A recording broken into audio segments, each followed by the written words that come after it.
দর্শক এরই মধ্যে দেখেছেন যে গতকাল ট্রাম্পের সঙ্গে বৈঠক হয়েছে মোদির, সেখানে একটি প্রশ্নের উত্তরকে ঘিরে বেশ কনফিউশন গ্রো করেছে। তবে মূল বিষয়টি একটি যে ভারতের সাথে যে আহ, আহ, আমেরিকার যে বৈঠকটি, সেই বৈঠকে অন্য সব প্রসঙ্গে হলো হঠাৎ করে একটি প্রশ্ন কেন বাংলাদেশকে টার্গেট করে করা হলো। আমরা দেখেছি যে গত কয়েক মাস ধরেই কিন্তু ভারতীয় সাংবাদিকদের বাংলাদেশ বিরুদ্ধে একটি প্রচারণা ছিল, যেটি এসে পৌঁছেছে এই হোয়াইট হাউসের মোদি এবং ট্রাম্পের বৈঠকেও। আমরা সেই বৈঠকে আমরা জেনেছি যে প্রশ্ন ঘিরে এমন অবস্থান, তেমন আমাদের দেশের প্রশ্নে ভারতের এমন অবস্থান নিয়ে বাংলাদেশিরা কেমন কি ভাবছেন, আমরা সেটি একটু জানার চেষ্টা করব। আমরা আসবো, আমাদের সাথে একজন আছেন প্রবাসী বাংলাদেশি ভাই। আমরা প্রায় দেখছি যে বাংলাদেশ নিয়ে ভারতের বিভিন্ন রকম মন্তব্য থাকে। তো আমরা তো একটি স্বাধীন রাষ্ট্র, সেক্ষেত্রে ভারতের এই মন্তব্য বা এই সমস্ত অবস্থানকে আপনি কিভাবে দেখেন? আমি আসলে তো দেখি নাই কোনো নিউজ। তবে আমি আসলে যে কোনো একটা দেশের নিজস্ব, যখন স্বাধীন একটা দেশ থাকে, সেই দেশের সরকার ব্যবস্থা থাকে। হ্যাঁ, সেই দেশের যারা নীতি নির্ধারক আসলে তারাই ওই দেশ নিয়ে করবে। তবে কোনো দেশই অন্য কোনো দেশের প্রতি হস্তক্ষেপ করা উচিত না। তবে বন্ধু হিসেবে সবাই সবাইকে সহযোগিতা করতে পারে, বিভিন্ন ধরনের সাজেশন দিয়ে বিভিন্ন হেল্প আউট করতে পারে।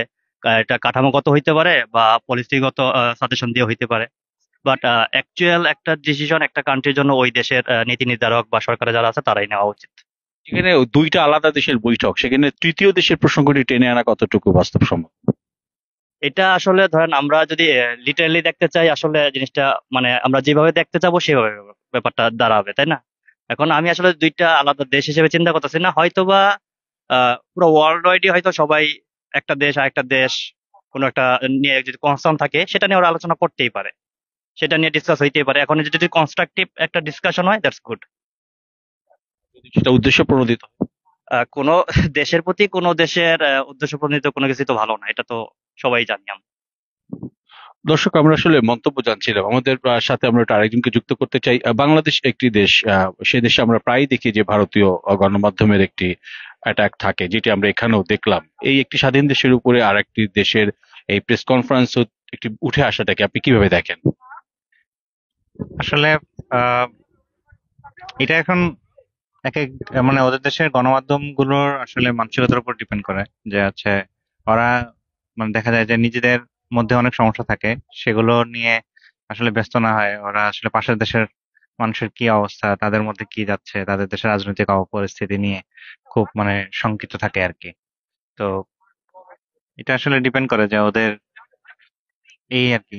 তো আমাদের দেশের প্রসঙ্গ ট্রাম্প এবং মোদির বৈঠক, সেখানে ভারতীয় সাংবাদিকের ও তাদের রিলেটেড প্রশ্ন না করে আমাদেরকে নিয়ে প্রশ্ন কেন ওখানে?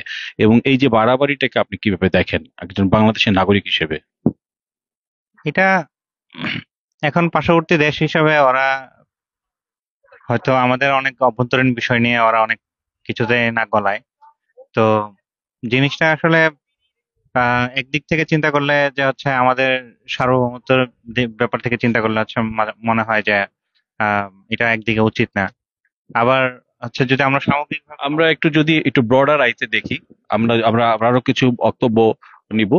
আমরা যদি ব্রডার সেন্সে চিন্তা করি যে বা যেটির একটি কমন ল্যাঙ্গুয়েজে আমরা আসছি, সেটি হচ্ছে যে এমন যে আমরা বাংলাদেশে বসবাস করলেও যেই ধরনের মন্তব্য বা যে আশাগুলো আমরা দেখছি বেসিক্যালি গতকালকের বিভিন্ন রকম ভাবে, আমরা সেই বিষয়ে কিন্তু নানান রকম প্রতিক্রিয়া এর মধ্যে সোশ্যাল মিডিয়াতে মানুষ উল্লেখ করেছে। আমরা সেই যেই আমাদের অভ্যন্তরীণ বিষয়ে ভারতের গণমাধ্যম এবং সেটি হোয়াইট হাউস পর্যন্ত নিয়ে এসে একটি উত্তরকে অন্যভাবে সেটিকে উপস্থাপন, সেটিকে সামাজিক যোগাযোগ মাধ্যমে নেটিজেনরা দেখেছেন এবং তাদের একটাই কথা যে স্বাধীন আহ বাংলাদেশের প্রতি ভারতের গণমাধ্যমের এই যে অবস্থান, সেটিকে তারা উল্লেখ করছেন বাড়াবাড়ি হিসেবে। এবং তারা মনে করেন যে তাদের নিজস্ব বিষয় নিয়ে তাদের থাকা উচিত এবং যে প্রশ্নের গুলো রাখা উচিত সেগুলোকে তারা এবং বাংলাদেশের অখণ্ডতা রক্ষা এবং সার্বভৌমত্ব রক্ষায় বাংলাদেশিদের যে অবস্থান, তাকে কোনোভাবেই কোনো অপচেষ্টা দিয়ে সেটাকে আহ রোখা যাবে না বলে বিভিন্ন জনের যে কনসার্ন সেটিতে উল্লেখ রয়েছে। গতকালকে কি আপনি দেখেছেন বাংলাদেশের কে নিয়ে, যেটা এটা ট্রাম্পের এটা? হ্যাঁ, এমনি কি আপনি বাংলাদেশ নিয়ে দেখি প্রায় ভারতের একটা অবস্থান দেখি, আমাদের দেশ নিয়ে ওরা বিষ্ণু কটাক্ষ বা এগুলো করে, এই বিষয়টা আপনি কিভাবে দেখেন? ভাই এই সম্বন্ধে আমি বুঝি না কিছু। আচ্ছা, উনি পুরো বিষয়টি অবশ্য দেখেননি, কিন্তু আমরা যেটি জানার চেষ্টা করব যে বাংলাদেশের বিভিন্ন ইস্যুতে বিষয় নিয়ে। ভাই আপনার সাথে একটু কথা বলতে পারি? একটু কথা বলতে পারি? আচ্ছা, হ্যাঁ, আমরা দেখছি যে বাংলাদেশের বাংলাদেশ নিয়ে গতকাল আমরা দেখেছি যে বৈঠকে ভারত প্রায়ই আমাদের বিরুদ্ধে একটি অবস্থান নেয় বা কথাবার্তা বলে, এটিকে আপনি কিভাবে দেখেন? সে আমি জানতাম না, আমি বাংলাদেশ থেকে জানি। এটা পার্টি না, মানে বাংলাদেশকে ঘিরে যদি অন্য দেশের অবস্থা কটাক্ষ করে সে বিষয়টাকে আপনি কিভাবে দেখবেন? বাংলাদেশি রাইট? জি ভাই, আমি বাংলাদেশে অনেক দিন ধরে নাই। আহ, আহ, আমার মূল্যায়ন কিছু নাই বাংলাদেশের লাগে। আপনি আরেকজন মানুষ তো কাউকে আমার আচ্ছা, আচ্ছা, ভাই বাংলাদেশের অবস্থান নিয়ে একটু একটু জিজ্ঞাসা করি আপনাদের একজনকে।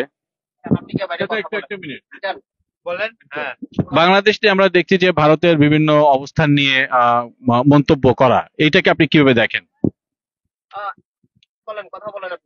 এটা মন্তব্য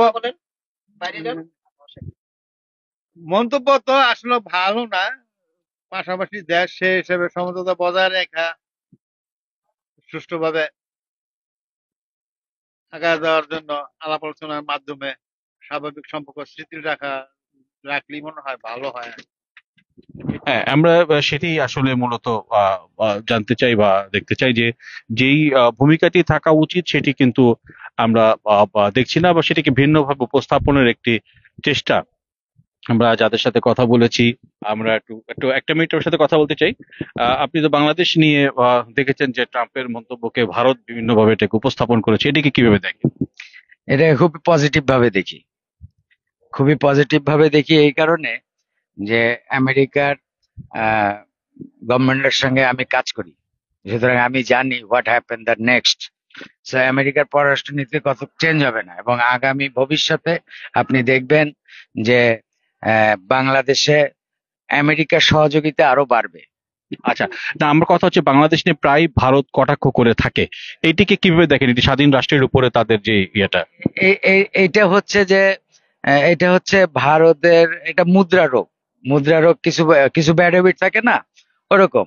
আর দ্বিতীয়ত কথা হচ্ছে যে বর্তমানে আপনাকে দেখতে হবে যে ভারতের কোন সরকার ক্ষমতায়। এরা ধর্ম ভীরু না, এরা ধর্মান্ধ। সো ধর্মান্ধরা অলওয়েজ উগ্র হয়। সেই উগ্রতার স্বাক্ষর তারা পূর্বেও রেখেছে, এখন রাখতেছে, ভবিষ্যতে রাখার চেষ্টা করবে। সো পৃথিবীর কোনো দেশ নাই যে একজন খুনিকে এভাবে আশ্রয় দেয়। সো তারা যেটা আশ্রয় দিচ্ছে, আগামীতে এটা নিয়েও তারা চাপে পড়বে কূটনৈতিক ভাবে।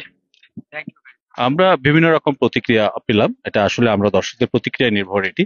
আমরা এর ফাঁকে আমরা শেষের দিকে শুধু একটি কথা বলে রেখে আজ রাত থেকে আবহাওয়াটি একটু স্নো প্রবল সম্ভাবনা রয়েছে, এবং কাল সকাল অবধি তা রইবে, এবং আগামী শনি এবং রবিবার বৃষ্টির পূর্বাভাসও রয়েছে। দর্শক, আমরা আবারও আগামীকাল ভিন্ন কোনো বিষয় নিয়ে আপনাদের সামনে লাইভে হাজির হব।